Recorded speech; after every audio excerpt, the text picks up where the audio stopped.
Prabhu ji, those devoted souls who have dedicated their lives to Krishna and the path of ISKCON. Their journey is one of devotion, surrender, and unwavering faith. Their day begins with the chanting of holy names, the Krishna Mahamantra, filling their hearts with bliss and their minds with peace. आज हमारे साथ हैं एक ऐसे ही प्रभु जी जिनसे हम उनकी journey पूछेंगे कि उनकी ये स्पिरिचुअल जर्नी, ISKCON ज्वाइन करने की जर्नी कैसे और कहाँ से शुरू हुई। लेट्स वेलकम प्रभु हरि नाम जी ऑन रिफ्लेक्ट विद दीपाली। हरे कृष्णा प्रभु जी, कैसे हरे हैं कृष्णा। आप? मैं बहुत अच्छा हूँ, आप कैसे हैं? मैं बिल्कुल ठीक हूँ प्रभु जी, मौका मिल गया है आपसे बात करने का फाइनली। हाँ, और बहुत अच्छा दिन है आज जी। भारतीय संस्कृति के अनुसार, वैदिक कैलेंडर के अनुसार आज साल का पहला दिन है जी। तो आपको नववर्ष की शुभकामनाएं। आज आपको से भी नवरात्र भी शुरू हो रहे हैं। थैंक यू प्रभु जी। प्रभु जी, आपने इस बारे में बात करी है, तो जैसे आज से नवरात्रे शुरू हो रहे हैं, तो प्रभु जी ISKCON में नवरात्रों का क्या महत्व है, या न्यू ईयर में इसको ISKCON के नज़रिए से कैसे देखा जाता है? यस, खास करके न्यू ईयर को हम अधिक महत्व देते हैं जी। समा उधर हम अपनी संस्कृति को भूल गए हैं, हम अपने कल्चर को भूल गए हैं। उसकी वजह से हम जो 31 दिसंबर है या 1 जनवरी है उसको हम न्यू ईयर सेलिब्रेट करते हैं।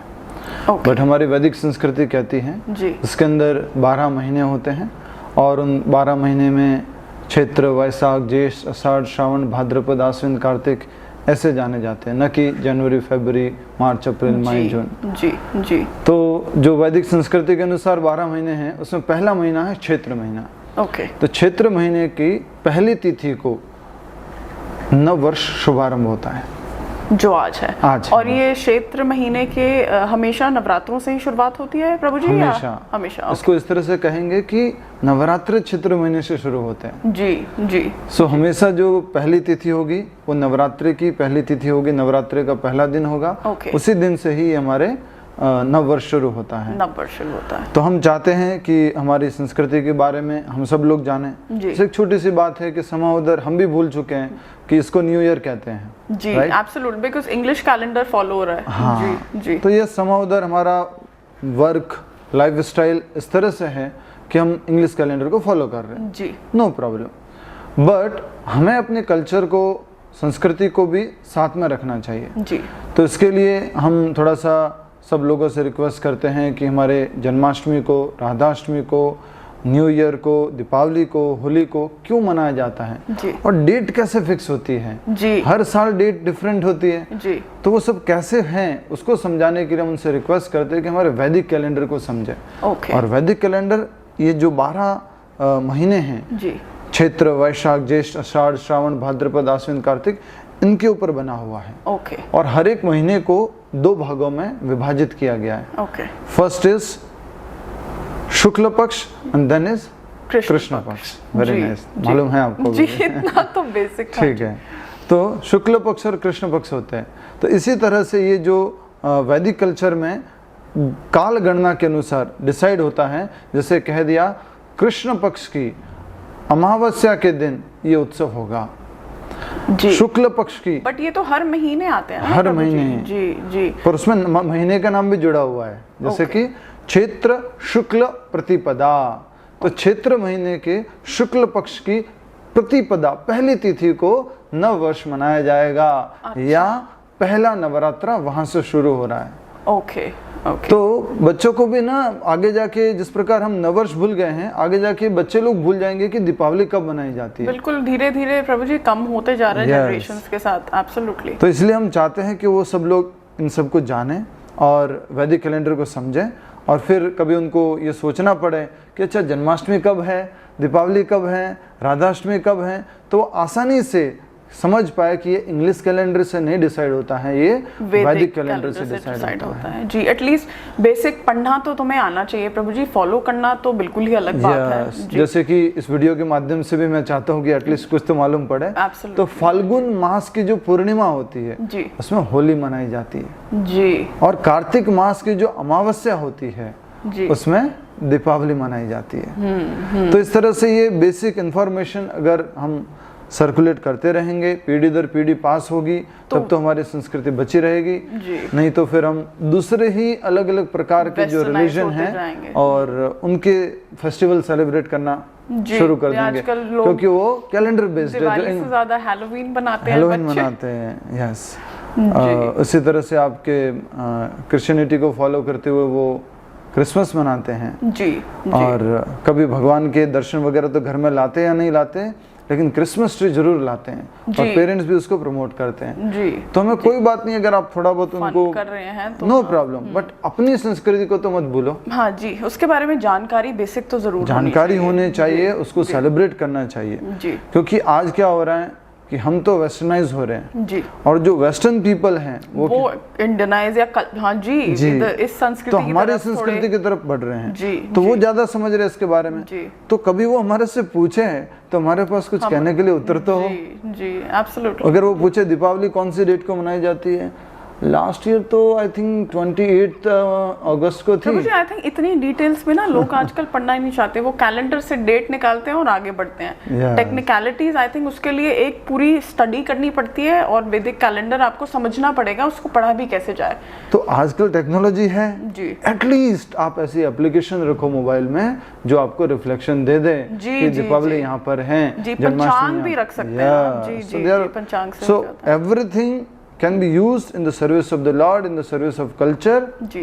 by connection with the origin, with the our Vedic scriptures जी, सब कुछ यूज कीजिए आप। टेक्नोलॉजी अभी हम यूज कर रहे हैं, कैमरा यूज कर रहे हैं, माइक यूज कर रहे हैं, लाइट्स यूज कर रहे हैं, ये सब को अपने संस्कृति के साथ में, भगवान के साथ में जोड़ के करना जी जी जी।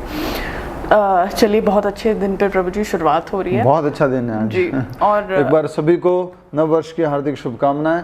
आप सभी के लिए विक्रम संवत्सर 2081 बहुत ही शुभ हो, मंगलमय हो और हर्षोल्लास से भरा हो। हरे कृष्णा, जय श्री राम। हरे कृष्णा प्रभु जी। अच्छा प्रभु जी, मैं थोड़ा सा आपकी पर्सनल लाइफ में डिग करना चाहूँगी, अगर आप इजाज़त दें। जनरली सारे जो इंटरव्यूअर होते हैं वो इस क्वेश्चन पे आते हैं, तो मेरा प्रैक्टिस है, प्लीज आप गो अहेड। तो प्रभु जी, आप एक बात बताएं, आप वहाँ से शुरुआत करें प्रभु जी जहाँ से ये सब आपकी ज़िंदगी में बेसिकली शुरू हुआ। अपना समय लें और मुझे समझाएं आप इस्कॉन की तरफ कैसे बढ़े प्रभु जी। यस, तो एक्चुअली जो ये हमारा शरीर है, हमारी बॉडी है जी, वो राजस्थान की है और राजस्थान में जो है हमारा बर्थ प्लेस माउंट आबू है। माउंट आबू के पास में एक और टाउन है अबू रोड, वहाँ से है। और ब्राह्मण परिवार में जन्म हुआ था जी। बचपन से संस्कार थे, पूजा वगैरह के, हनुमान चालीसा और गणपति अथर्वशीर्ष ये सब जानते थे। लेकिन समा उधर आप जानते हैं कि शहरों में जाने से अलग अलग प्रकार के डिस्ट्रैक्शंस होते हैं, तो हम भी थोड़ा सा डिविएट हो गए थे, माता पिता से छुप के बहुत सारे काम करते थे।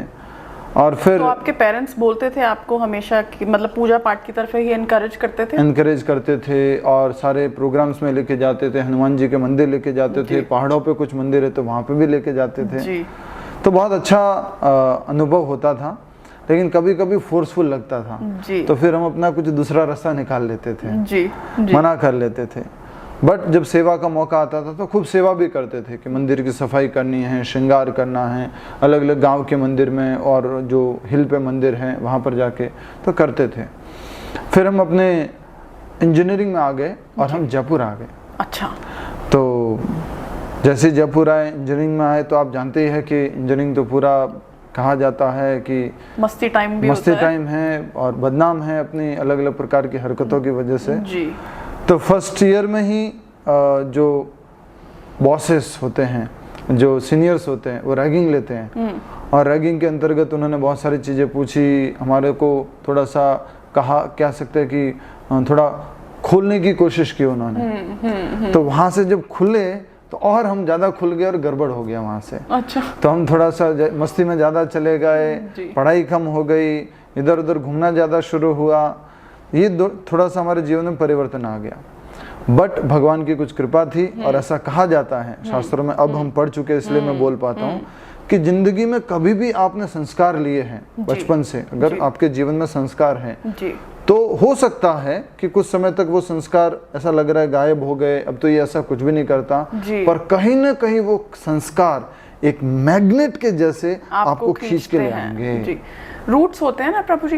बट प्रभु जी बहुत, आप बिल्कुल ठीक कह रहे हैं, बट बहुत सारे लोगों की ज़िंदगी में प्रभु जी ऐसा भी होता है, शायद जो लोग बचपन में ये चीज़ें नहीं देखते हैं, बट मुझे नहीं पता, शायद पास्ट लाइफ से आता है, कहाँ से आता है, but on a later stage उनकी लाइफ में ये सब चीज़ें बहुत ऑन अ सीरियस नोट शुरू हो जाती हैं। उसको भी हम समझ सकते हैं, जैसे कहा पास्ट लाइफ, राइट जी, past life, millions of past lifes are there जी। बट अभी क्या हो गया है, जैसे कि एक ना मोबाइल होता है जी, तो ये मोबाइल की जो बैक साइड है अभी मैंने उसको कवर कर रखा है, राइट। वैसे ही ओरिजिनली जो सोल है वो सच्चिदानंद है, प्योर है, लेकिन उसको अभी क्या कर रखा है, हमने कवर कर रखा है अलग अलग प्रकार से। एंड somehow उधर जब ये सोल, ये आत्मा, ये कॉन्शियसनेस किसी एनवायरनमेंट, इस प्रकार के एनवायरनमेंट के जब टच में आती है, तो ये कवरिंग जो है वो धीरे धीरे रिमूव होती है और हम अपनी ओरिजिनल कॉन्शियसनेस में आ जाते हैं। तो प्रभु जी ये कहने का अर्थ है कि कोई भी जीवात्मा अपवित्र नहीं है, गड़बड़ नहीं है। एब्सोल्युटली, बिल्कुल ठीक कह रहे हैं। जब एनवायरनमेंट में आती है ना वो आत्मा, तो आपने जैसा कहा कि भले इस लाइफ में संस्कार नहीं मिले हैं, लेकिन वो तो ऑलरेडी है अंदर, बस अनकवर होता है, वो कवर मेल्ट होता है और वो अपने ओरिजिनल स्टेट में ब्लॉसम होता है। बट प्रभु जी संस्कार का एग्जैक्टली मतलब आप कैसे समझाएंगे? संस्कार का मतलब यही है कि तुम्हारे को पूजा पाठ करनी है? प्रभु जी मेरे हिसाब से, मैं गलत हो सकती हूँ, सबका अपना नज़रिया होता है, मेरे हिसाब से संस्कार है एक अच्छा इंसान होना, भगवान का नाम ले पाना, नहीं ले पाना, वो विद टाइम कभी होता है कभी नहीं होता है बहुत लोगों के लिए। तो अगर आप एक अच्छे इंसान हैं, आप किसी को दुख नहीं दे रहे हैं, किसी को आप हर्ट नहीं कर रहे हैं, एक अच्छी ट्रूथफुली अपनी ज़िंदगी जी रहे हैं, तो वो भी संस्कार हैं प्रभु जी। हाँ, 100% ट्रू है ये बात। बट इसको भी अगर आपको थोड़ा डिटेल में समझना है जी, तो एक होती है आत्मिक लाइफ जी, और एक होती है व्यवहारिक लाइफ जी। और थोड़ा आपकी भाषा में सरल कर दो, नहीं, एक हो गई आत्मा का जीवन और एक हो गया शरीर का जीवन जी। तो यस, इस दुनिया में रहने के लिए नैतिक शिक्षा आवश्यक है जी।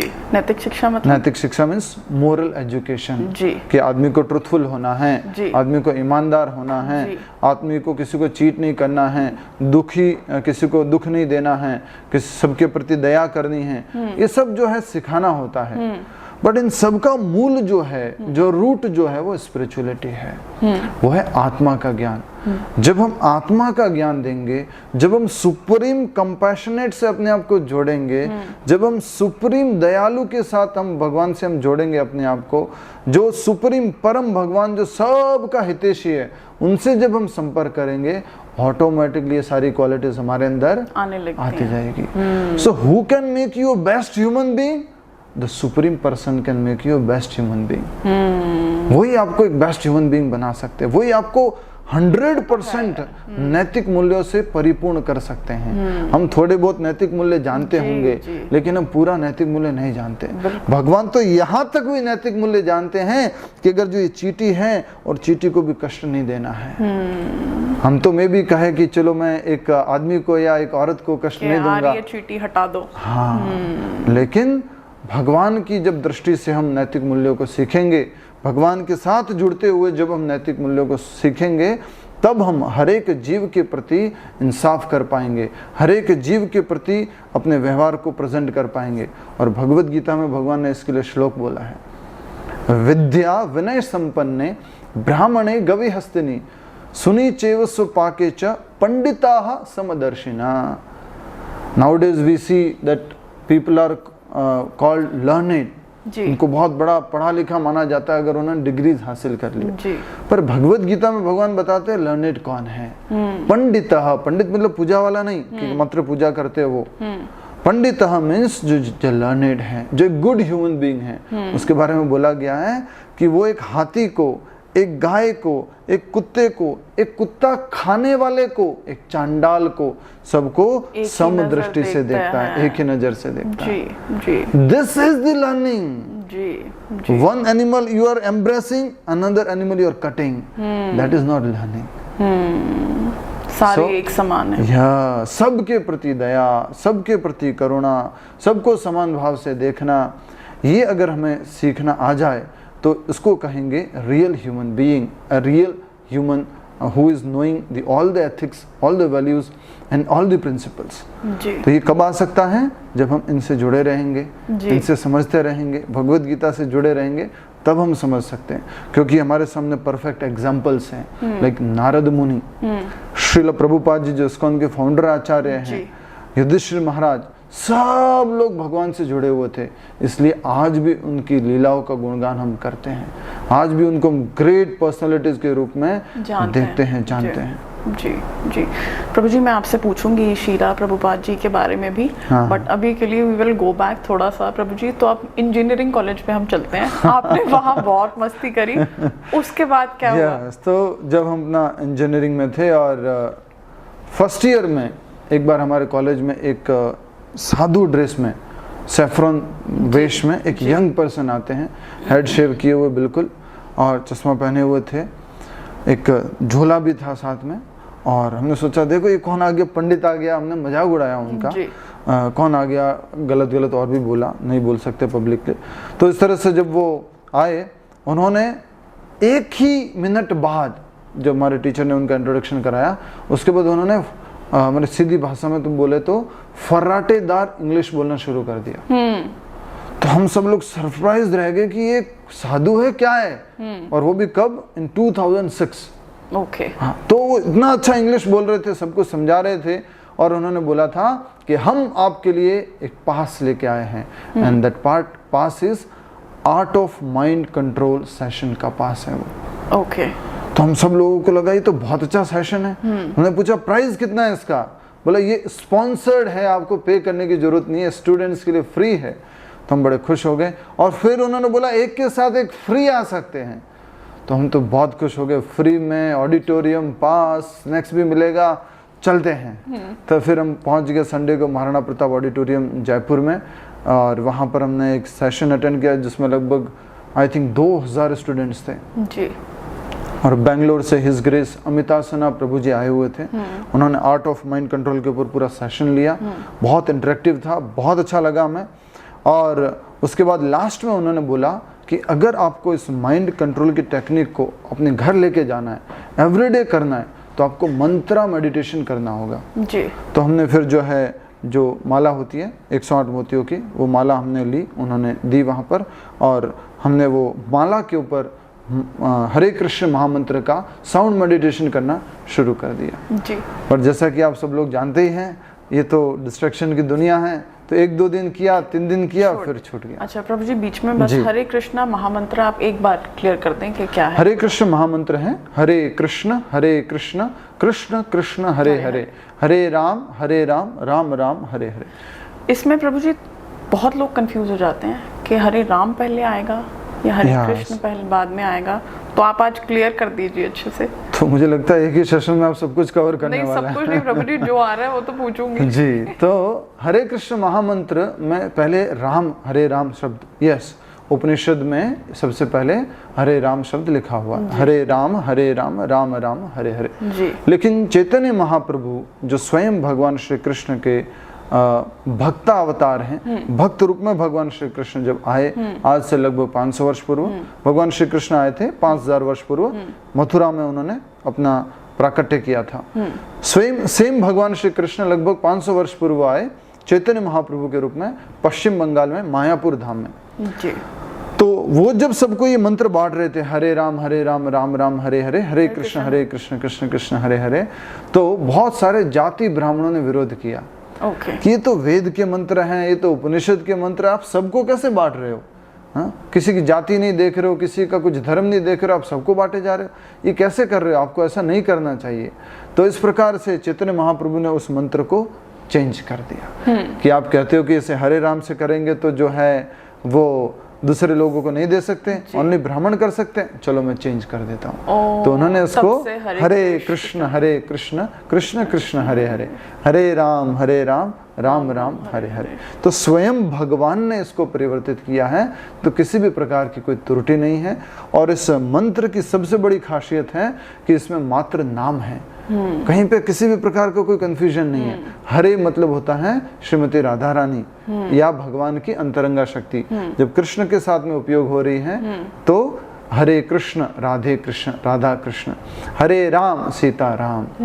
तो ये एक तरह से दो एनर्जीज कमिंग टुगेदर और बिकमिंग होल। यस, तो राधा कृष्ण सीता राम, और हम उनको प्रार्थना कर रहे हैं। इस मंत्र का भाव ये है कि हे राधा रानी, हे भगवान श्री कृष्ण, हे सीता मैया, हे भगवान श्री राम, कृपया करके मुझे अपनी ओरिजिनल शाश्वत सेवा में, आपकी प्रेममयी सेवा में लगाए। जो हमारी कॉन्स्टिट्यूशनल पोजीशन है, हम हमेशा भगवान के दास हैं। जीवेर स्वरूपा हय नित्यर कृष्ण दास। जीव का स्वरूप है कि वो हमेशा भगवान का दास है। तो उस ओरिजिनल पोजीशन में जाने के लिए हम प्रार्थना करते हैं। और इसको कैसे करना चाहिए, एक्चुअली उसको कहा जाता है कि अगर कोई बेटा जो है वो अपनी माँ से बिछड़ जाए और उसके बाद में वो अपनी माँ के लिए जैसे रोता है, like helpless child crying for his mother, that kind of mood we should have while chanting. Complete dependence on the lord, complete surrender to the lord. जी जी। तो ये है हरे कृष्ण महामंत्र, और अर्थ दोनों हो गया। जी जी। इस प्रकार फिर हमने चैंटिंग शुरू किया था। फिर हमें जो है हमने छोड़ दिया, और उस टाइम ना नया नया दौर चला था। आइडिया, SR, BSNL, एयरटेल, नई नई सिम्स आ रही थी मार्केट में, और हर सिम के साथ ऑफर आता था। स्टूडेंट को क्या चाहिए, फ्री में कुछ मिल जाए तो बड़ा अच्छा है। तो हम नंबर चेंज करते रहते थे। हमने नंबर दे रखा था वहाँ पर, लेकिन नंबर हमने चेंज कर दिया, तो हमारे से वो कनेक्ट नहीं कर पा रहे थे। समा उधर हमारे रूम पार्टनर का भी हमने नंबर सेकंड नंबर के रूप में दिया था। उसने नंबर चेंज नहीं किया। उसके नंबर पे कॉल आया कि हमारा सैटरडे प्रोग्राम है, आप आया करो। जी। तो मैंने कहा ठीक है, सैटरडे प्रोग्राम में क्या क्या होता है? उन्होंने बोला कि प्रोग्राम का नाम है परमानेंट बैंक अकाउंट। अच्छा। मैंने कहा ये क्या, कौन सा बैंक अकाउंट है परमानेंट बैंक अकाउंट, मतलब क्या है इसका मतलब? बोले ऐसा अकाउंट जिसमें आप रियल चीज को डालोगे, कुछ भी डालोगे तो वो कभी खत्म ही नहीं होगा, लाइफ आफ्टर लाइफ आपके साथ में रहेगा। तो मैं चिंता में पड़ गया, ऐसा कौन सा परमानेंट बैंक अकाउंट आ गया? तो फिर मैंने सोचा कि अब तो जाना चाहिए। तो मेरा छोटा भाई भी आया हुआ था जो अभी डेंटिस्ट है। अच्छा। तो हम दोनों जो है गए, और रास्ते में आप मानेंगे नहीं, हमने 2 बार उनको कॉल करके पूछा कि देखिए हम आ तो रहे हैं, थोड़ा लेट हो गए, कुछ खाने को मिल जाएगा ना? तो उन्होंने बोला आपके लिए डिनर है, बढ़िया आपको डिनर मिलेगा, आप आओ। तो हम समा उधर थोड़ा सा लेट पहुंचे। ऑलरेडी प्रेजेंटेशन चल रही थी, बहुत सारे लोग बैठे हुए थे, हम थके हुए थे अपने कॉलेज के इंजीनियरिंग के असाइनमेंट वगैरह इस तरह से। उसके बाद में तो हमें जाते ही वहाँ पर नींद आ गई, सो गए हम। अच्छा। तो आपने अटेंड नहीं करी प्रेजेंटेशन? फिर सुना ही नहीं दिया कुछ। फिर अचानक से वो प्रभु जी माइक हाथ में लेते हुए जोर से बोले, Whenever you raise your hand in front of Lord, whenever you clap, whenever you moves your legs, everything goes and adds into your permanent account. उठ गए आप? मेरी नींद खुल गई, परमानेंट बैंक अकाउंट आ गया है, अब रियल टॉपिक आ गया, आप समझते हैं। तो फिर प्रभु जी ने समझाया कि परमानेंट बैंक अकाउंट क्या होता है। Actually it is a spiritual bank account. This bank account is eternal. इसमें जो भी आप स्पिरिचुअल चीजों को डालोगे वो कभी खत्म नहीं होगी, लाइफ आफ्टर लाइफ आपके साथ रहेगी। जहां तक आपने उसमें डाला है अगली लाइफ से उतना आपको मिलेगा, उससे आगे फिर आप शुरू करोगे।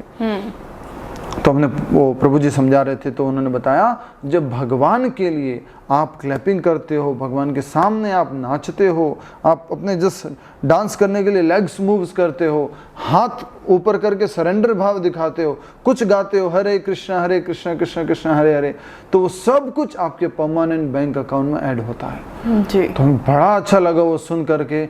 वही बात हो गई कि एक अच्छा व्यक्ति था, लेकिन पहले उस कुछ समय के लिए उसके ऊपर धूल। आपको मन में बिल्कुल नहीं लगा कि क्या बोल रहे हैं ये, हमें अभी ये सब करने का समय नहीं है? नहीं, वही तो मैं बता रहा हूँ कि मैं था ऐसा, लेकिन बीच में कुछ समय के लिए कवर हो गया था, और वापस जब ओरिजिनल ऐसी चीज के टच में आया, तो मैंने बोला था ना वो संस्कार वो आपको पुल कर लेंगे, खींच लेंगे। तो वो फिर से अरे मैं क्या कर रहा था, ये मेरी लाइफ होनी चाहिए, ऐसे में होना चाहिए। और इस प्रकार मुझे बहुत अट्रैक्ट किया वो प्रोग्राम। और उसमें आरती हुई, उसमें आरती में क्या होता है कि वो लोग डांस करते थे। अब तो मैं भी करता हूँ, मैं भी उन्हीं लोगों। तो उस टाइम मैं कॉलेज में जब था, अपना इंजीनियरिंग कर रहा था, तो वो डांस कर रहे थे आरती में। मैं देख रहा हूँ कि वो सीनियर्स जो मेरी रैगिंग ले रहे थे वो वहाँ आरती में डांस कर रहे, जो बॉस बने हुए थे वो डांस कर रहे। मैं एक साइड में ऐसे खड़ा हो गया और ऐसे हरे कृष्णा जो कीर्तन चल रहा था उसके साथ, वो मुझे खींच के ले गए और मैं उनके साथ में फिर डांस करने लग गया। और उसके बाद में इतना उस डांस में रम गए कि बस पूरा एक एक्सटेसी में चले गए।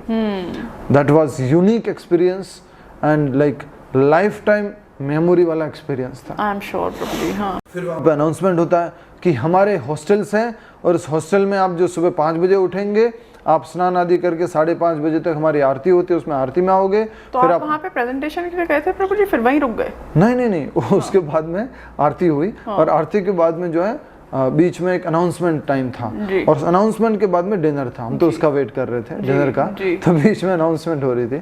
तो अनाउंसमेंट उन्होंने इतना अच्छे से अनाउंस किया, वो भी IIM से पास आउट थे जो प्रभु जी थे। और फिर उन्होंने अनाउंसमेंट में ये बोला कि हमारे हॉस्टल्स है तो आप हॉस्टल ज्वाइन कर सकते हैं और इसमें ये हमारा रूटीन रहेगा। मुझे बहुत अट्रैक्ट किया वो। मैंने बिना किसी से पूछे उसी टाइम फॉर्म भर दिया कि मुझे हॉस्टल ज्वाइन करना है, मुझे सुबह जल्दी उठना है, मुझे सुधरना है। घर में भी नहीं पूछा? किसी को नहीं पूछा। और फिर हमारे सेमेस्टर एंड हो गया, हम घर चले गए और घर पे भी ये मैंने सारी बात कर ली। बोले जल्दी ज्वाइन करो, तो बिगड़ गया, वापस सुधर जा। अच्छा। तो फिर हमने वापस आके हॉस्टल ज्वाइन किया और हमें बहुत अच्छा लगने लगा। लेकिन होता ये था कि कभी कभी चैंटिंग करते थे, कभी नहीं करते थे। फिर कभी कभी प्रभु जी वगैरह फ़ोन करके पूछते थे। अच्छा, ये इससे पहले की घटना है जो मैं बताना चाहूँगा कि वो सैटरडे को कभी कभी प्रभु जी फ़ोन करके पूछते थे, यार संडे को माला करते हो ना? हाँ करता हूँ। कितनी माला करते हो? मैंने 4 माला करता हूँ। प्रभु जी को शौक लग गया, लोग 1 माला भी नहीं करते, 4 माला पहुँच गया। तो उन्होंने बोला कि अच्छा कितना टाइम लगता है बताओगे? बहुत प्रेम से बात करते थे ये लोग। तो मैंने कहा कि 15 मिनट। तो वो समझ गए कि मैं झूठ बोल रहा हूँ क्योंकि 1 माला में कम से कम नए व्यक्ति को 8 से 10 मिनट लगेगा। जी। मैंने बोल दिया 15 मिनट 4 माला में, तो उनको लग गया कि तो झूठ बोल रहा है। तो फिर मैं प्रभु जी ने फिर मुझे बोला कि तुम आओ, यहाँ पर आओ और हम और बातें करेंगे, बहुत अच्छा कर रहे हो तुम, आ जाओ।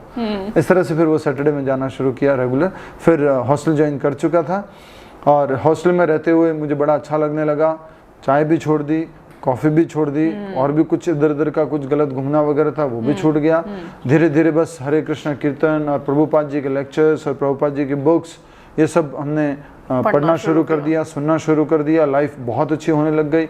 मेडिटेशन कर रहे थे, चैंटिंग कर रहे थे, पढ़ाई में भी अच्छे होने लग गए। बड़ा अच्छा लगने लग गया। और कभी कभी जब कॉलेज जाते थे ना, दोस्त लोग बैठे होते थे, मान लीजिए अपने सामने खड़े होकर बात कर रहे हैं, तो ऑटोमेटिकली लेग्स मूव करना शुरू कर देते थे।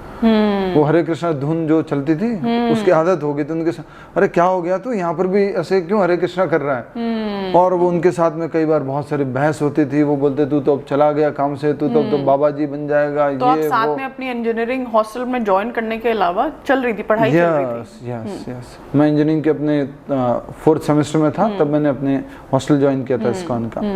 फर्स्ट ईयर में हम कॉलेज हॉस्टल में थे, फिर बाद में एक 3rd सेमेस्टर के लिए हम रूम लेके रहते थे, 3rd and 4th semester. 5th semester से मैंने हॉस्टल ज्वाइन किया इस्कॉन का।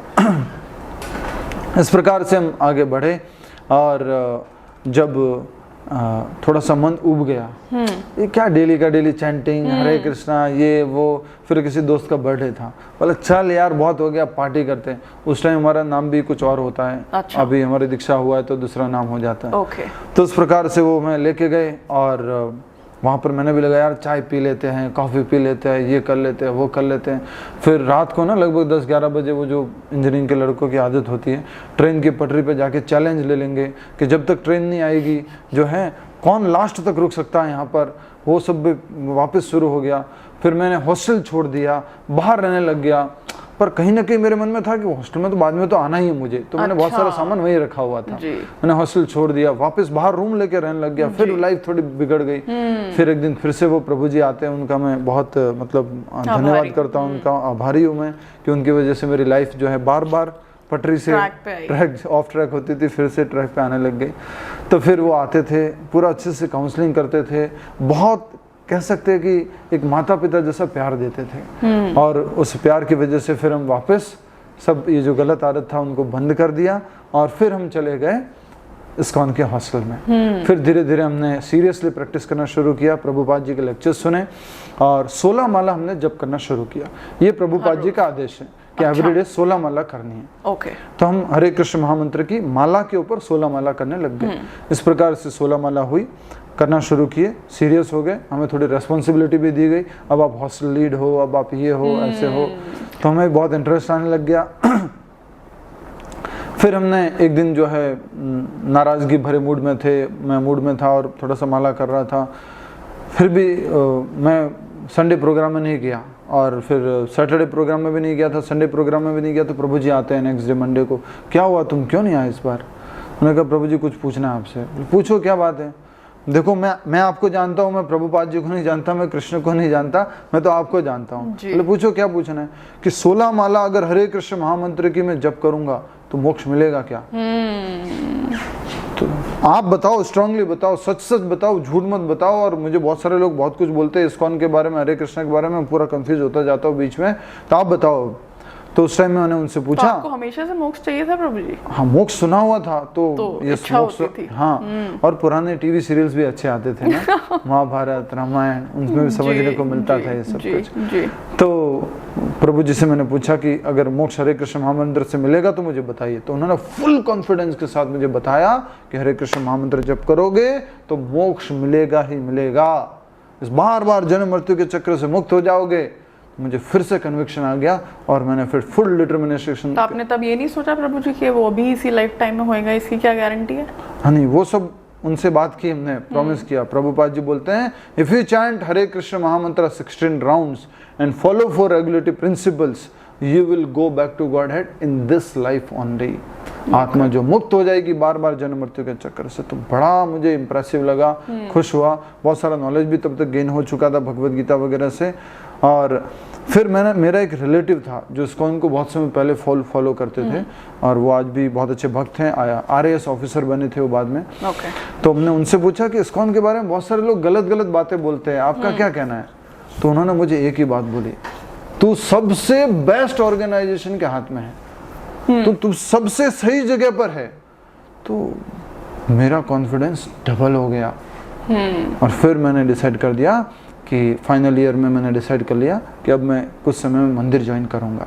इस तरह से फिर मैंने डिसाइड किया कि मुझे फुल टाइम बनना है। मैं पहले एक नेशनलिस्ट था। ऑल दिस वाइल घर वाले बहुत खुश थे कि इंजीनियरिंग छोड़ के अपनी पूरी करके और ये इस्कॉन की तरफ जा रहे हैं। नहीं, उनको बताया नहीं था, नहीं बताया भाई। तो वो खुश थे, बट उनको कहीं ना कहीं डाउट होने लग गया था कि इस्कॉन वाले ब्रेन वॉश कर रहे हैं, अब तो ये चला जाएगा। कुछ न कुछ हमारे जो जयपुर में रिलेटिव थे वो उनको कुछ न कुछ बोलते थे। तो जब भी घर पे जाता था, इतना मत किया कर, ऐसे मत किया कर, ऐसे नहीं होता, वैसे नहीं होता। घर वाले भी कंफ्यूज पहले कह रहे थे सही रास्ता जाओ। हाँ, अब वही जैसे होता है ना, बचपन में माँ बच्चे को लेके जाती है, चल बेटा चल प्रभु जी के पास चलो, गीता सिखाएंगे, हरे कृष्ण बोलना सिखाएंगे। और वो जब बड़ा होके जब खुद से जाता है, अरे क्यों जा रहा है, पागल हो गया क्या? तो सेम हमारे साथ भी हुआ। फिर हमने जो है पेरेंट्स को बोला कि देखो अब मुझे ऐसा लग रहा है कि मुझे अब नेक्स्ट लेवल सेवा पे जाना है, अब मैं मंदिर की सेवा में जाना चाहता हूँ, अपना लाइफ डेडिकेट करना चाहता हूँ। पहले मैं नेशनलिस्ट था, जैसा भी बता रहा था, RSS से जुड़ा हुआ था, फादर भी RSS से जुड़े हुए थे और बहुत सारे RSS से रिलेटेड अवधारणाएं थी, देशभक्ति, भारत को एक बनाना है, सब लोग साथ में रहना है, सबको खुश रखना है, सब अच्छा हमारे मन में था। तो बाद में हमने इस्कॉन में ही धीरे धीरे मालूम किया कि इससे भी और अच्छे से सेवा की जा सकती है, देश की और अच्छे से सेवा की जा सकती है, लोगों की, और हर एक जीव की सेवा की जा सकती है। तब हमने ये इस्कॉन को अडॉप्ट किया एज ए फुल टाइम, और वो हम समझेंगे कभी और, तो वो एक खुद में ही बड़ा टॉपिक है। तो इस प्रकार से फिर हमने पेरेंट्स को बोला, पेरेंट्स ने बोला नहीं ऐसा नहीं कर सकते आप। ठीक है, मैं वापस जयपुर आया, कुछ जॉब ज्वाइन की मैंने, फिर माइको बॉश में एज ए ट्रेनी ज्वाइन किया मैंने। एक मल्टीनेशनल कंपनी है माइको बॉश, आप लोग जानते होंगे, जर्मन कंपनी थी। तो फिर वापस मैं घर गया और फिर से कहा कि मुझे अब तो जाना है, फुल टाइम डिवोटी बनना है, तो मना करते गए। फिर वापस आया मैंने फिर सोचा कि देखो माता जी मदर बोल रहे हैं कि आपको ऐसे नहीं करना है। मैं अच्छे से खुद से भगवत गीता पढ़ता हूँ, क्योंकि सब लोग बोलते थे इस्कॉन वाला ने ब्रेन वॉश किया, इस्कॉन वाला ने ब्रेन वॉश किया। मैंने कहा भगवत गीता में तो भगवान बोल रहे हैं ना, अब मैं भगवत गीता अच्छे से पढ़ता हूँ। तो इस्कॉन आपने इस टाइम पे जाना बंद कर दिया? नहीं, इस्कॉन में था मैं, वापस जब जाता था तो इस्कॉन में ही जाता था, मेरा ठिकाना वही था, सब कुछ वही था मेरा। ओके। पर जैसे ही डिवोटी एसोसिएशन में आता था फुल्ली सरचार्ज हो जाता था, अब तो मुझे ज्वाइन करना, अब तो मुझे ज्वाइन करना है। तो बीच में एक और बात भूल गया मैं, ये कि मैं कहता था ये जो भगवत गीता, भागवत, ये रामायण, ये हिंदू स्क्रिप्चर्स हैं, ये हिंदुओं के ग्रंथ है और हम हिंदू धर्म वाले हैं। प्रभु जी बोलते थे ना तो हम हिंदू हैं, ना मुस्लिम हैं, ना क्रिश्चियन हैं, हम तो आत्मा हैं, हम सब भगवान के अंश हैं, सब जीव जंतु सब लोग हम भगवान के अंश हैं। ये हिंदू मुस्लिम सिख ईसाई ये सब तो बाद में कुछ समय बाद लोगों ने उसको दिया है, उनके जो गुरु आए उन्होंने दिया है इसको, वो भी एक पर्पज के लिए दिया गया था। तो उन्होंने मेरे से कहा अच्छा एक बात बताओ, अगर ये हिंदू स्क्रिप्चर्स हैं तो इसमें हिंदू वर्ड तो होगा। मैंने कहा क्या बात करते हो, हिंदू वर्ड अच्छे से होगा उसमें। तो उन्होंने मेरे सामने भगवत गीता रख ली, भागवत रख ली और बोला तुम इसमें एक हिंदू शब्द निकाल दो। तो मैं आश्चर्यचकित हो गया, भगवत गीता में हिंदू शब्द नहीं है, भागवत में हिंदू शब्द नहीं है, ऐसा कैसे हो सकता है। मैं ढूंढता गया, एक भी हिंदू शब्द नहीं मिला। फिर उन्होंने मुझे बैठ के अच्छे से समझाया, भगवत गीता या भागवत या कृष्णा बुक जो कोई हिंदू स्क्रिप्चर नहीं है, ये सनातन है, ये हिंदू मुस्लिम सिख ईसाई ये जो है आज से 2000 साल पहले या 2500 साल पहले आए, इससे पहले ये सब एग्जिस्ट नहीं करता था। तो वो हमने समझा अच्छे से, उसको बहस किया, हमने समझा और फिर हमने पूरी तरह से डिसाइड कर लिया कि अब हमें ज्वाइन करना है। ये बात बीच की थी। फिर हम घर पे गए, अंत में हमारे माताजी से हमने बोला, पिताजी से बोला, पिताजी की और बाबा जी से मिलाने लेके, लंबी स्टोरी है। तो वहाँ पर उन बाबा जी ने मुझे समझाने की कोशिश की, वो मौन व्रत रखते थे, बोलते नहीं थे। तो मैं उनको बोलता था और वो लिख के उत्तर देते थे। अच्छा। तो उन्होंने मुझे बहुत तरह से समझाने की कोशिश की, मत जाओ, माँ बाप की सेवा करो, देश की सेवा करो, गौ माता की सेवा करो, और भी बहुत सारी स्टोरीज हैं मेरे साथ में, क्योंकि मेरी फैमिली एक बहुत बड़ी गौशाला से भी जुड़ी हुई है, देश सेवा से भी जुड़ी हुई है, बहुत सारे साधुओं से भी जुड़ी हुई है। तो फाइनली आप मुझे इस पे आया, आपने फाइनली उनको कैसे कन्विंस किया या कन्विंस वो नहीं हुए? नहीं कर पाया, कन्विंस नहीं किया मैंने। एक दिन था, लास्ट दिन था, जब घर पे टीवी सीरियल चल रहा था रामायण, और मैंने अपना अलग मंदिर बना दिया था घर के अंदर ही, मैंने अपना अलग मंदिर बना दिया था। तो रामायण चल रहा था और रामायण में सीन था कि भगवान राम जो है वनवास जा रहे हैं। वो भी एक रोने वाला भावुक सीन था, पूरा अयोध्या नगरी पूरी रो रही है, सब लोग रो रहे हैं, राम जी जा रहे हैं वनवास। तो सीरियल खत्म हुआ, मैंने भी अनाउंस कर रखा था कि मुझे जाना है।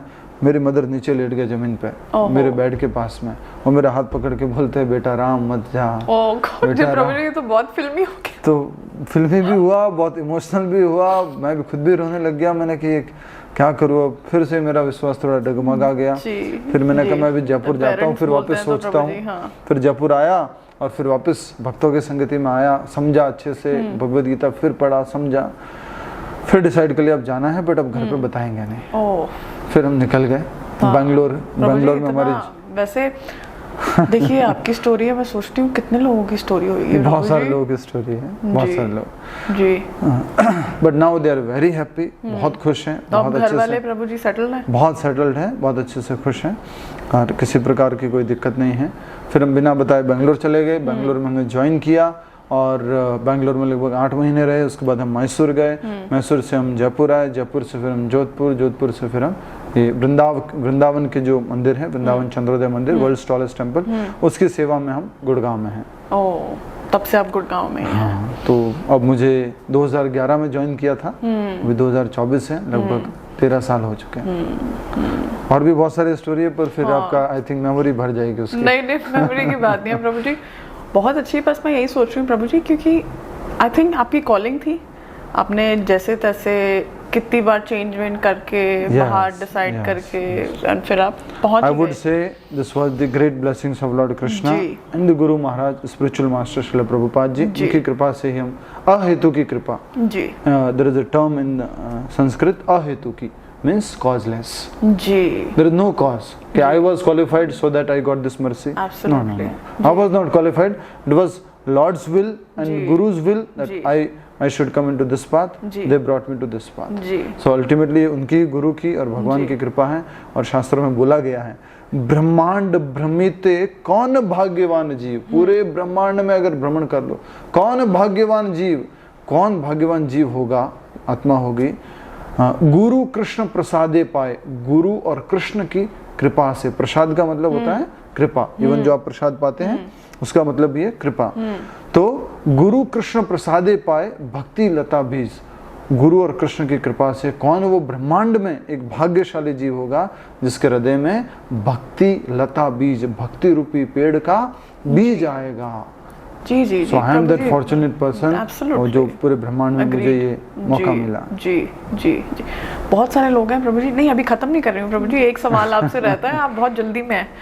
एक प्रभु जी मेरे को ना एक गीता पे बात करेंगे प्रभु जी, ये थोड़ी सी अभी इंट्रो थी, आपको देर हो रही है, बट मैं पूछना चाहती हूँ आपसे एक बहुत अहम सवाल जिसके बारे में मैं बहुत सोचती हूँ प्रभु जी, हर रोज सोचती हूँ, हर किसी से बात करती हूँ, बट मुझे जवाब नहीं मिलता। अच्छा। प्रभु जी, प्रभु जी देखिए, भगवान की इच्छा से के बिना हम उनका नाम भी नहीं ले सकते। बिल्कुल ठीक है, बिल्कुल ठीक है। तो प्रभु जी, तो फिर हमारे पास प्रभु जी फ्री विल क्या है? फ्री विल और कर्म और उनकी कृपा, इसके अंदर क्या रिलेशन है और ये कैसे इंटरट्वाइंड है प्रभु जी, समझना बहुत मुश्किल है। आपने जो बोला वो सही है, कर्मों को समझना आसान नहीं है जी। कर्म जो होते हैं ना, हर एक इंडिविजुअल जीव के अनुसार होते हैं, हर एक इंडिविजुअल। कुछ कॉमन प्रिंसिपल्स हैं, बाकी सब के इंडिविजुअल जो है कर्म है, और वो कर्मों की गति को समझना, कर्मों की जो गति है वो डिफिकल्ट है समझना जी। बट सरल जो बेसिक प्रिंसिपल्स हैं उनको हम समझ सकते हैं जी। तो आपने एक बहुत अच्छी बात कही है कि हर कोई चीज भगवान की इच्छा से होती है जी। तो फिर ये फ्री विल कहाँ पर है जी? मैं आपको इस तरह से समझाऊंगा। Everything which is happening to you now is predestined जी। जो आपके साथ घटित हो रहा है जी, वो प्रीडेस्टाइन्ड है जी। जैसे मैं आज इस पॉडकास्ट में आपके साथ बैठा हूं जी, ये ऐसा होना था जी, प्रीडेस्टाइन्ड जी, ठीक है। बट कितने समय बैठना है, क्या डिस्कस करना है, उत्तर सही देना है, गलत देना है कि नहीं देना है, उसको क्या बोलेंगे? Free will. This is not प्रीडेस्टाइन्ड।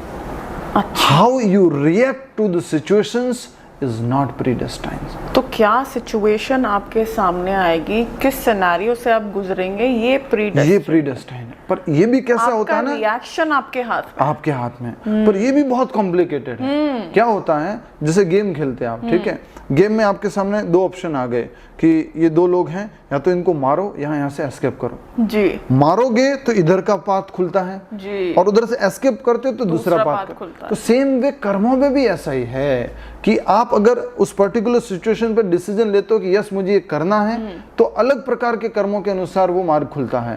और फिर आप एक डिसीजन लेते हो कि नहीं मुझे नहीं करना है, तो दूसरा एक प्रीडेस्टाइन्ड मार्ग खुलता है। तो ये हमें समझना होगा। जैसे मोबाइल में एवरीथिंग इज प्रीडेस्टाइन्ड। प्लेयर में सोचता हो, गेम में प्लेयर भले सोचता हो कि मैं ऐसा करूंगा तो ऐसा होगा, ऐसा होगा, ऐसा, ऑलरेडी जिसने गेम बनाया उसको सब कुछ मालूम है कि अगर वो यहाँ क्लिक करेगा तो ऐसे रास्ते से इधर जाएगा, यहाँ क्लिक करेगा तो वो उधर होके यहाँ जाएगा। सब कुछ प्रीडेस्टाइन्ड है, बट डिसीजन लेना हमारे हाथ में। तो बेसिकली हम एक रास्ते पे चल रहे हैं प्रभु जी, एक रास्ता राइट जा रहा है, एक रास्ता लेफ्ट जा रहा है।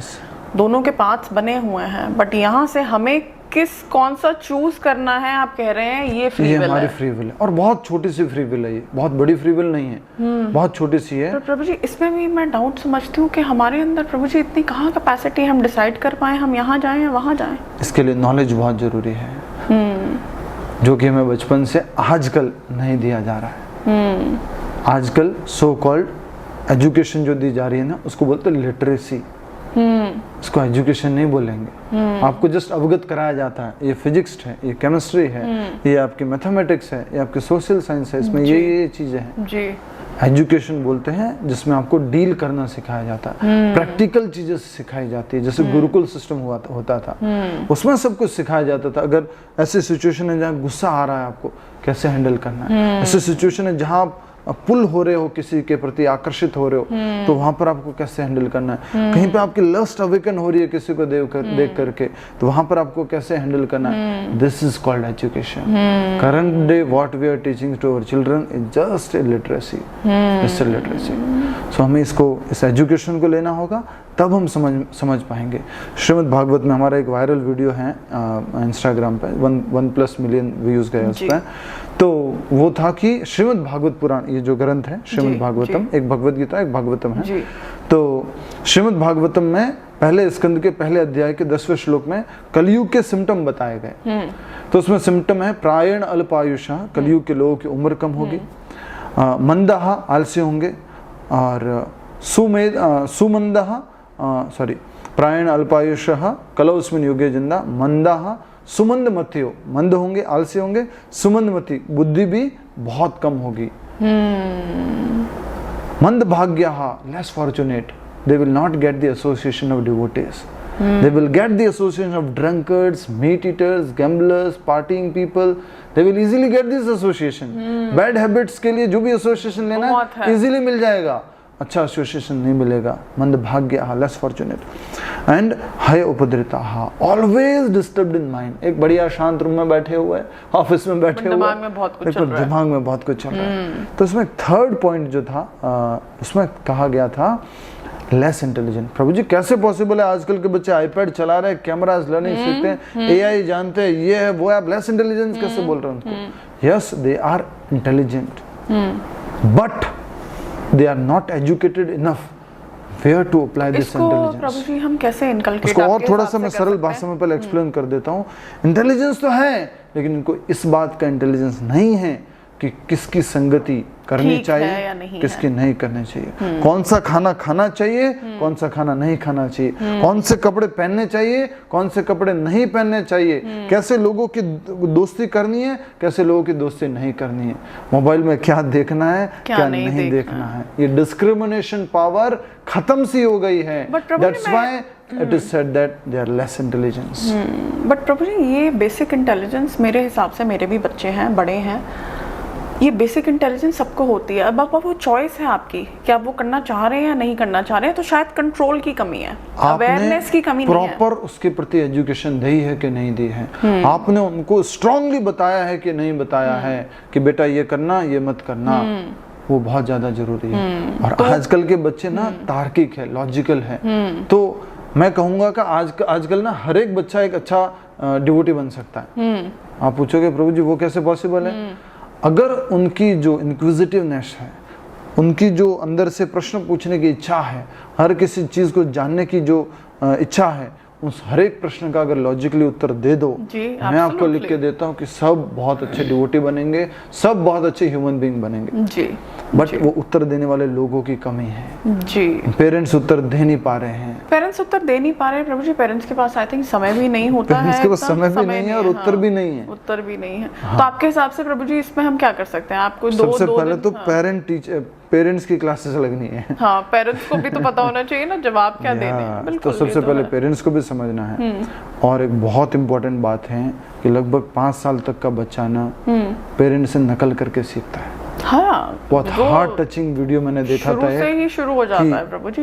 पेरेंट्स जो है ना उस बच्चे के सामने, मैंने एक हार्ट टचिंग वीडियो देखा था, बच्चे के सामने एक वीडियो में दिखाया गया पेरेंट्स बच्चे के सामने मोबाइल यूज कर रहे हैं, जब देखो तो मोबाइल यूज करते रहे, जब देखो और वो बच्चा भी जब खाली होता है कुछ भी होता है तो उसको भी मोबाइल चाहिए, उसको मोबाइल चाहिए। फिर एक काउंटरैक्ट, एक उसके कंपैरिजन में एक वीडियो दिखाया था, हर समय बच्चे के सामने पेरेंट्स बुक रीडिंग कर रहे हैं, हर समय बुक रीडिंग कर रहे हैं, जब भी देखे बुक रीडिंग, जब भी देखे बुक रीडिंग, तो वो भी बुक ही उठाएंगे। वो बच्चा फ्री टाइम में बस बुक उठा रहा है, अपना कुछ होमवर्क कर रहा है। इट्स अ फैक्ट प्रभु जी। सो 5 साल की उम्र तक के बच्चों के लिए आपको क्या करना है? They just imitate, so you have to yes they observe, set an example. तो you have to set an example जी। ऐसा नहीं होना चाहिए बेटा देखना पड़ोस के अंकल ना सुबह जल्दी उठते हैं तो उठ जा, मैं अभी थोड़ी देर सो रहा हूँ। You have to become the example. जी, बिल्कुल ठीक बात है। तो ये 5 साल के बच्चों के सामने, उनसे छोटे तक के बच्चों के सामने कभी गुस्सा नहीं करना, लड़ाई नहीं करना, बहुत अच्छे से प्रेम से व्यवहार करना, उनके सामने बुक रीडिंग वगैरह ज़्यादा करना, टीवी मूवीज कम देखना, पार्टिंग तो बहुत दूर की बात हो गई।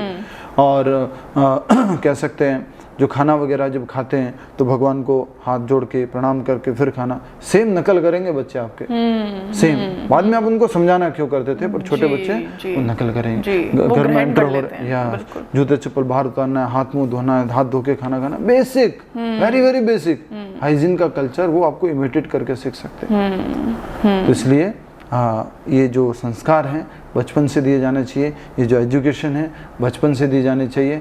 और ऐसा कभी नहीं होगा कि हम एक थोड़ा सा समझदार बन जाएंगे उसके बाद हम बच्चों को सिखाएंगे, होगा उल्टा। क्या होता है, जब पेड़ छोटा होता है ना पौधा, तो उसको आप किधर भी मोड़ना चाहते तो मोड़ सकता है। हाँ। जब वो बहुत बड़ा हो जाएगा, तना बन जाएगा, उस पेड़ को फिर आप मोड़ो, क्या होगा, टूट जाएगा। फिर वो बच्चे टूटते हैं, फिर हमारे ऊपर चिल्लाते हैं, they shout, they scream, they lock themselves inside the room, they cut themselves. No of course, so we have to teach them. जी नाउडेज पेरेंट्स आर बिजी। इतनी सारी हैं बातें करने के लिए, आपका समय भी आई थिंक आपको आगे थोड़ा कमी है समय की आज। जी प्रभु जी, मैं बस एक इस पे थोड़ा सा, आप कह रहे हैं फ्री विल है हमारे पास, हाँ। वो है कॉन्शियस डिसीजन मेकिंग, चूज करना कि हमें किस रास्ते जाना है। रास्ते सारे डिसाइडेड हैं। एक सेइंग है, बहुत बड़े लाइफ स्पेन को देखें तो बी, ABCD में बी जो है बर्थ है, डी जो है डेथ है, उसके बीच में सी है, और सी को बोलते हैं चॉइस। तो हमारी चॉइस है, हम क्या करना चाहते हैं। जी। तो चॉइस मैटर्स अ लॉट, क्या चूज करते हैं। जी जी। प्रभु जी, श्री कृष्ण जी ने कहा है अपना कर्म करते जाइए और फल की इच्छा मत कीजिए। हर एक इंसान प्रभु जी जो उस लेवल पे नहीं है, वो सोचता है कि मैं कर्म करूं, फल भी ना मिले, फल की इच्छा भी ना करूं, ये कैसे काम करेगा। पहली बात तो ये कि भगवान ने ऐसा कहा ही नहीं है। अच्छा नहीं, बट श्लोक है ना प्रभु जी। श्लोक जो है उसका अर्थ हमें समझना है। जी। दूसरे अध्याय का 47वां श्लोक है। जी।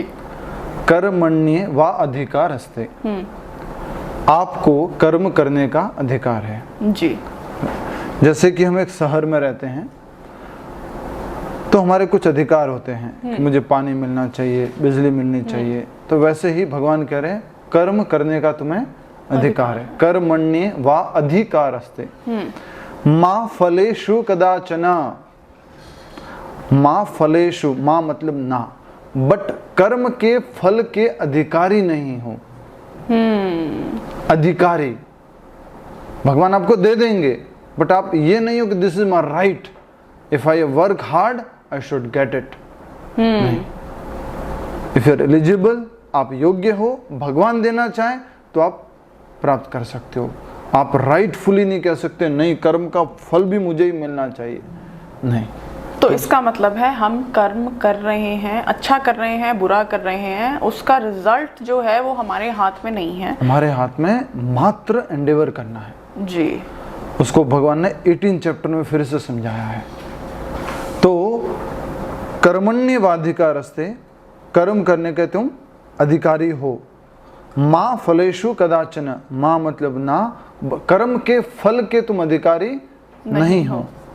माँ कर्म फल हेतुर्भूर, अपने आप को कर्म करने के बाद जो रिजल्ट आता है, जो सक्सेस मिलती है, उसके भी कॉज मत मानो।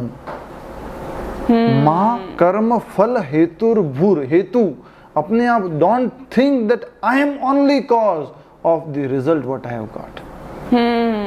तो बेसिकली ना, कर्म आप जो कर रहे हैं वो भी डेस्टिन्ड है, इसीलिए आप वो कर्म कर रहे हैं। यस, कर्म कर्म कर्म तो आपकी चॉइस रहेगी हमेशा कि मुझे क्या कर्म करना है। बट भगवान कह रहे हैं कि कर्म का गोल ठीक है, तुमने गोल रखा हुआ है मुझे ये कर्म करना है, ठीक बात है, लेकिन उस गोल रखने के बाद फल क्या आएगा, उस फल ऐसा ही आना चाहिए, हमेशा तो फल की चिंता कर रहे हो तो वो आपको चिंता करने की आवश्यकता नहीं है। आप कर्म करने के अधिकारी हो, कर्म के फल के अधिकारी आप नहीं हो। फिर उसके भी कारण बताता हूं क्यों। फिर उसके बाद भगवान बोल रहे हैं अपने आप को कर्म के फल का कारण मत समझो। हमारी सबसे बड़ी प्रॉब्लम ये है, ईगो मत लाओ। We think that I am the doer, I am the doer, I am the doer, and Krishna wants to teach Arjuna in this particular sloka, Arjuna, you are not the only doer. There are other factors in the success of any work. 5 factors है हर एक कार्य की सफलता में, जो भगवान 18 chapter में बताते हैं। इसलिए अगर हम ऐसा सोचे नहीं, सचिन तेंदुलकर तो 8 घंटा जो प्रैक्टिस करता था, मैं 12 घंटा प्रैक्टिस करता हूं, मैं सचिन क्यों नहीं बन पाया? पर क्यों नहीं बन पाए प्रभु जी? ओनली प्रैक्टिस मैटर नहीं करती है। खाली आपका हार्डवर्क काम नहीं आएगा। नहीं, मैंने भी ऐसे पॉडकास्ट में मैंने 8-8 घंटे लगाए जी, मेरा भी रणवीर अलाविया दिया कि जैसे आज ही चलना चाहिए पूरा। नहीं, अभी आप फल के ऊपर फोकस मत करो, अभी आप जो कर्म कर रहे हो उसके ऊपर फोकस करो। कर्म करने के तुम अधिकारी, हम सब लोग ऐसे ही हैं। हम लोग जो हैं कर्म करने के बारे में सोचते हैं। फल के बारे में हम किस एंगल से सोचें? हम फल की इच्छा ही ना करें। फल की इच्छा करना चाहिए, इसलिए मैंने बोला कि ये सेंटेंस गलत है। भगवान ने ये नहीं बोला है कि तुम फल की इच्छा मत करो। फल की इच्छा रख के काम किया जाता है, राइट। बिना फल की इच्छा रख के काम किया जाएगा वो काम ही नहीं है, वो हाईवा है, मतलब इधर जाऊं कुछ मालूम नहीं है। तो यस, गोल तो रखना है, लक्ष्य तो रखना है, फल का इच्छा तो होना है, बट ये फल ही मुझे मिलेगा, मैं ही इसका अधिकारी हूँ, ये भावना रखना गलत भगवान बोल रहे हैं। जी। अब इसको और समझना होगा, क्योंकि लोग ये श्लोक पढ़ते हैं, इसके आगे पीछे का श्लोक नहीं पढ़ते। इसका आगे का श्लोक कहते हैं भगवान योगस्थः कुरु कर्माणि, योग ही कर्म है। आपका हर कर्म जो भगवान से जोड़ कर करते हैं, योग का मतलब होता है जोड़ना। योग बचपन में हमने पढ़ा था, 2 योग 2 बराबर 4। योग मतलब टू लिंक, टू कनेक्ट। सो योग का मतलब होता है जोड़ना। तो जो हर एक काम अगर आपको भगवान से जोड़ रहा है, आज आपका ये पॉडकास्ट आपको भगवान से जोड़ रहा है, तो ये क्या बन गया है? योग। आप क्या कर रहे हैं अपने 1 घंटे से यहाँ पर? योग कर रहे हैं। योग खाली ये नहीं होता जिसमें आप ब्रीदिंग एक्सरसाइज करते, प्राणायाम करते, आसन करते, वो अष्टांग योग है जी। उसी प्रकार से ज्ञान योग होता है, उसी प्रकार से भक्ति योग होता है। आप भी अभी ये ज्ञान योग कर रहे हैं, समझने की कोशिश कर रहे हैं जी। तो हर एक काम को जब भगवान के साथ जोड़ के करते हो तो उसको योग कहते हैं। और भगवान कह रहे हैं आपको योग वाला ही कर्म करना है। और उस योग वाले कर्म का फल के अधिकारी कौन है? भगवान है। और वो भगवान अगर हमें दे देते हैं फल तो ठीक है, नहीं देते तो बस मैंने ड्यूटीफुली कर्म अच्छे से किया, इस बात का सेटिस्फेक्शन हमें रखना है। लास्ट में बोलते हैं भगवान, ये जो पिछला श्लोक है 47 नंबर का, कर्मण्येवाधिकार रस्ते, कर्म करने के तुम अधिकारी हो, माँ फलेषु कदाचन, लेकिन कर्म के फल के अधिकारी नहीं हो। माँ कर्म फल हेतुर्भूर, कर्म का फल जो आ रहा है उसका अपने आप को क्या मत मानो, कॉज, कारण मत मानो। लास्ट में कह रहे हैं अरे भाई तीनों ये तो नेगेटिव हो गए। कर्म का अधिकारी हूं मैं, काम करूं मैं, मेहनत करूं, और कर्म के फल का अधिकारी नहीं हूं, मुझे मिलेगा या नहीं मिलेगा मालूम नहीं, काम मैं करूं और फल, ठीक है ये बात भी ठीक है। तीसरी बात में बोल रहे हैं कि कर्म के फल का कारण भी अपने आप को मत मानो, तो मैं कर्म करूं ही क्यों जी। वही तो प्रॉब्लम है प्रभु जी। तो भगवान अगले श्लोक में बोलते हैं कि अगली लाइन में बोलते हैं माँ ते संगोस्त्व अकर्मणि, कभी भी कर्म न करने से आसक्त मत हो। No, I will not do my duty, I will not do any duty, मैं काम करूंगा ही नहीं, काम करना छोड़ देता हूँ। फल का अधिकारी भी नहीं, फल का कारण भी नहीं, मैं उसका मेडल भी नहीं ले सकता कि मैंने किया है, और तो मैं फिर कर्म करूँ ही क्यों? तो इसलिए मैं जो है कर्म नहीं करूंगा। भगवान कर नहीं, कर्म तो तुम्हें करना है, कर्म तो तुम्हें करना चाहिए, और वो भगवान से जोड़ कर करना चाहिए। तो हर एक कर्म का जो अल्टीमेट एंजॉयर कौन है? भगवान है। हर एक फल का अल्टीमेट एंजॉयर कौन है? भगवान है। कर्म के फल को सबसे पहले किसको अर्पण करना चाहिए? भगवान। और प्रसाद रूप में हमें फिर उसको एंजॉय करना चाहिए। तो भगवान ने एक बहुत ही अच्छा पीस फॉर्मूला दिया है, शांति से कर्म करने का फॉर्मूला दिया है। While doing your duty you should not be so much worrying about the fruit की फल क्या आएगा, सक्सेस मिलेगी नहीं मिलेगी, क्या होगा? कर्म करो जी। कर्म करने का तुम्हें अधिकार है, फल भगवान अगर चाहेंगे तो वो देंगे। नहीं आपके कर्मों का बैंक अगर आपको अलाउ करेगा तो आपको मिलेगा जी। मैंने तो 12 घंटे मेहनत की थी क्रिकेट के मैच में, स्टेडियम में, ये वो, मुझे सक्सेस क्यों नहीं मिलेगी? मिली। आपका पूर्व जन्म का जो कर्मा का बैंक है वो अलाउ नहीं कर रहा है उस फ्रूट के लिए आपको जी। सो परमात्मा डजंट सैंक्शन जी। अगर हम यही सोचते रह गए और ये नॉलेज नहीं है जो भगवत गीता में भगवान दे रहे हैं, then every person will be frustrated. That's what we are seeing nowadays. मैंने मेहनत की IIT के लिए कोटा में तैयारी करने के लिए जाते बच्चे, मैंने पढ़ाई की, सक्सेस नहीं मिली, मेरा IIT में सिलेक्शन नहीं हुआ, चलो पंखा है, रस्सी है, फंदा डाल दो, मर जाता हूँ। तो इसका क्रक्स ये है प्रभु जी कि आपका जो कर्म है, जैसे आप कह रहे हैं आपने 10 या 8 घंटे या 12 घंटे वो प्रैक्टिस करी, अगर आपको उसका फल नहीं मिल रहा है तो आपका इस जन्म का पार्ट यही था कि आपको वो 10-12 घंटे वो करते हुए बिताने थे। यस, आपको मिलना है, नहीं मिलना उसको आप मत सोचो कि मैं इसका अधिकारी हूँ। नहीं, कई बार हम कहते हैं ऐसा, मैंने पैसे दिया ना मुझे मिलना ही चाहिए। ये ऐसा नहीं है, ये फैसिलिटी नहीं है कोई 5 स्टार होटल की। पर उसमें भी हमें समझना होगा, वो पैसे अगर ऑलरेडी वहाँ होंगे ना तो वो फैसिलिटी दे सकते हैं जी। तो कर्मा बैंक तो अकाउंट होगा तो ही आपको वो मिलेगा। फैसिलिटी मिलेगी। जी। नहीं, इतनी सारी लड़कियां हैं, इतने सारे लड़के हैं, वो अभी तो 45 की उम्र में भी अच्छे हैंडसम दिख रहे हैं, मैं क्यों नहीं दिख रहा हूँ? आपका कर्मा बैंक अलाउ नहीं कर रहा है। नहीं, वो लोग सब कुछ खा पाते हैं, सब कुछ पचा पाते हैं, मुझे तो दूध भी नहीं पचता है। आपका कर्मा बैंक अलाउ नहीं कर रहा है। नहीं, मैं तो प्योर A2 गाय का मिल्क पी रहा हूँ, नहीं, आपका कर्मा बैंक अलाउ नहीं कर रहा है।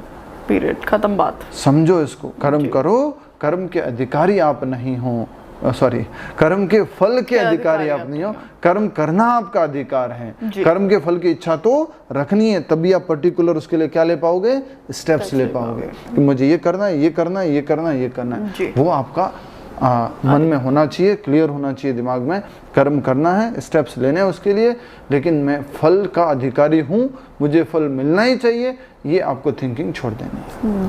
जी।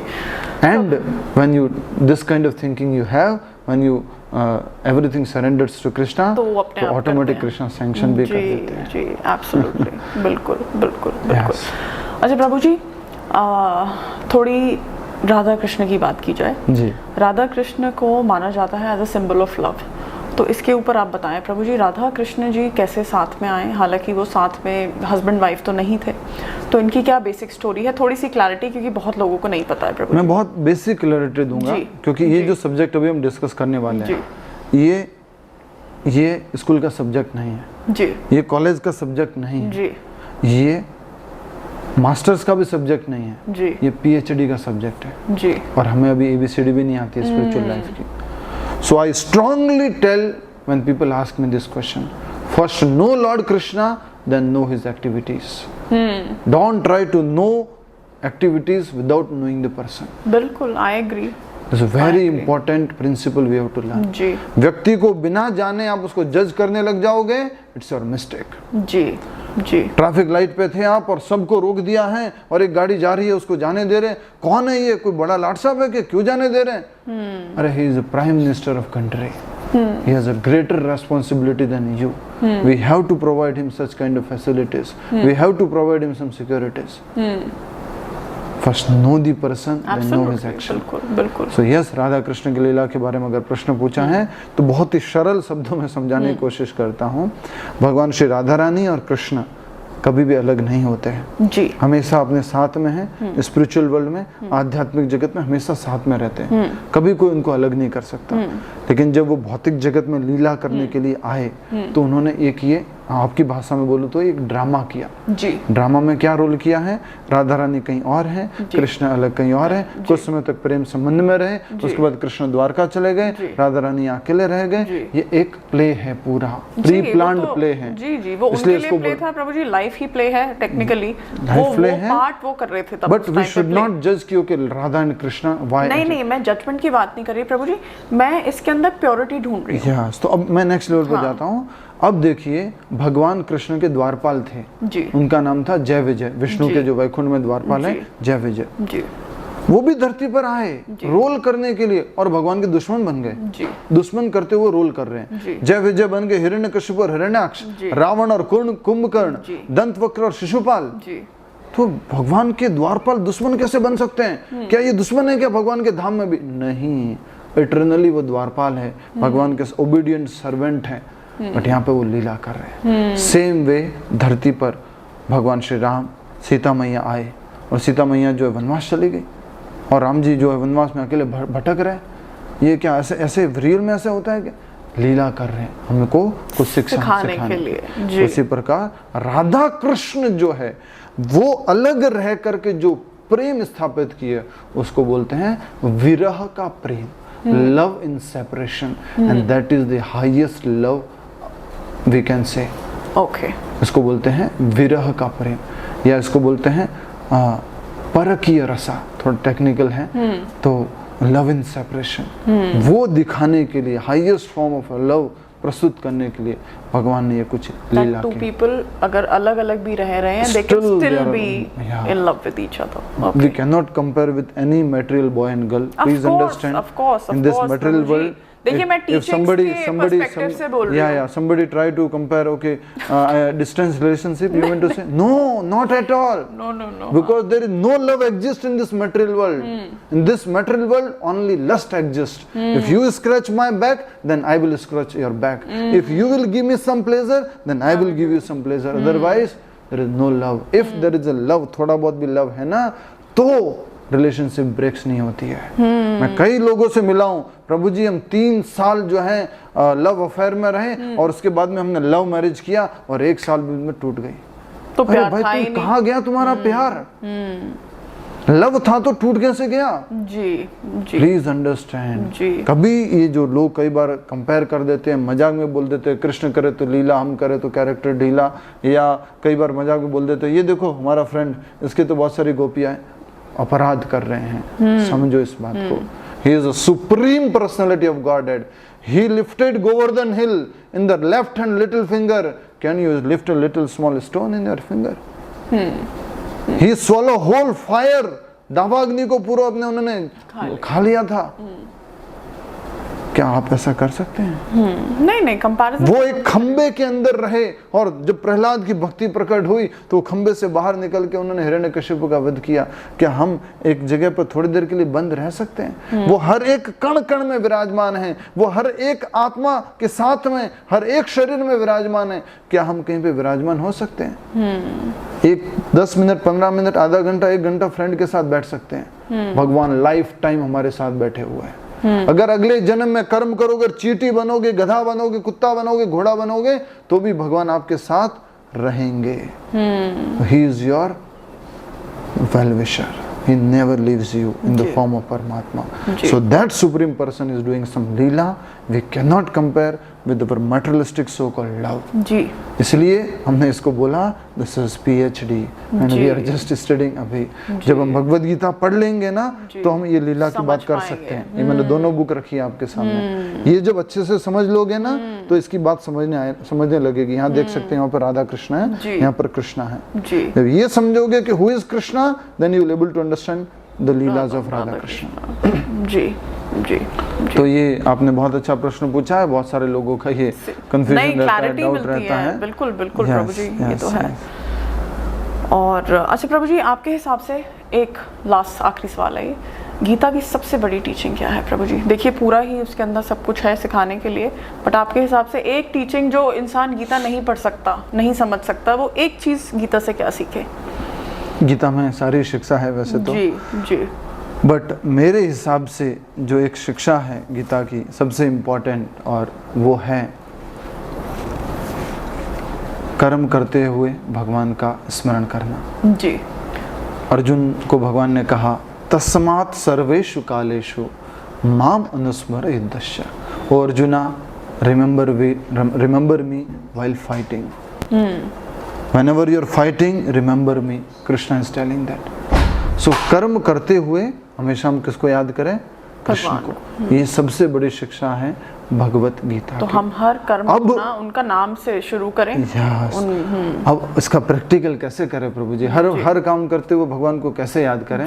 अब इसको boil down to this principle is chant Hare Krishna mantra before beginning of any project, any work, and in the middle of the any work, at the end of the any work, always thank God. In this way कर्म करते हुए भगवान का चिंतन कर सकते हो। So, मेरे अनुसार ये भगवद गीता की सबसे बड़ी शिक्षा है तस्मात् सर्वेषु कालेषु, हर समय माम अनुस्मर, हमेशा मेरा स्मरण करो कर्म करते हुए। और कर्म भी कौन से? जो भगवान ने बताए हैं वो कर्म करना। और उसको प्रैक्टिकली कैसे लाइफ में अप्लाई करें, कैसे याद करूं? मैं तो अभी तो शूटिंग कर रहा हूं, मैं तो अर्जुन तो तीर चला रहा था, और कृष्ण को याद करना नहीं। This ability is given to me by Krishna. जी। When you are in love with Krishna, you will always remember Krishna. So, by chanting Hare Krishna mantra, you can remember Krishna. This is the teaching given by Lord Krishna and Srila Prabhupada ji, the founder Acharya of ISKCON. जी। जी। हरे कृष्णा प्रभु जी। हरे कृष्णा। बहुत कुछ है पूछने के लिए, मैं आपसे मिलते रहेंगे, आप समय लेके आइएगा। जी जी। Thank you Deepali ji, thank you. अच्छा लगा, Thank आपने सबके हित में ये कार्यक्रम किया है। जी, बहुत समय निकालने के लिए थैंक धन्यवाद you. Prabhu. Hare Krishna. Hare Krishna. Thank you.